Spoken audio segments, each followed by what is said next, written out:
আজকে আমরা প্রযুক্তির অপব্যবহার করছি, প্রযুক্তিকে খারাপ কাজে ব্যবহার করছি। আমাদের তরুণ সমাজ অনলাইনে সারাক্ষণ পাপাচার আর অশ্লীলতায় লিপ্ত।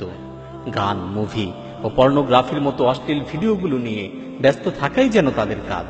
হে যুবক, তুমি তোমার যৌবনের হেফাজত করো। হে যুবক, তুমি তোমার চোখের হেফাজত করো।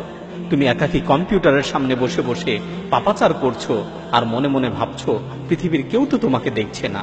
মনে রেখো, তোমাকে পৃথিবীর কেউ দেখুক আর না দেখুক, আল্লাহ সুবহানাহু ওয়া তাআলা কিন্তু ঠিকই দেখছেন।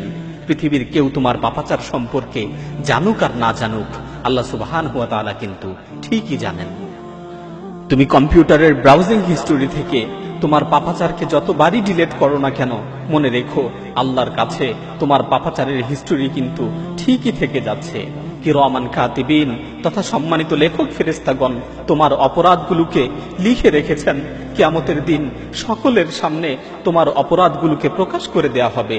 আজকে তুমি যেই হাত দিয়ে কিবোর্ড চাপছো, যে হাত দিয়ে মাউস নাড়ছো, যে চোখ দিয়ে অশ্লীল জিনিসগুলো দেখছো, সেই হাত, সেই চোখ সেদিন তোমার বিরুদ্ধে সাক্ষী দিবে। আল্লাহ সুবহানাহু ওয়া তাআলা কিয়ামত দিবসের ব্যাপারে বলেন, আল ইয়াউমা নাখতিমু আলা আফওয়াহিহিম ওয়া তুকাল্লিমুনা আইদিহিম ওয়া তাশহাদু আরজুলুহুম বিমা কানু ইয়াকসিবুন। আজকে আমি তোমাদের মুখগুলোকে বন্ধ করে দিব। আজকে তোমাদের অপরাধের ব্যাপারে তোমাদের হাত কথা বলবে, তোমাদের পা কথা বলবে। আজকে তোমাদের অপরাধের ব্যাপারে তোমাদের হাত পা সাক্ষী দিবে।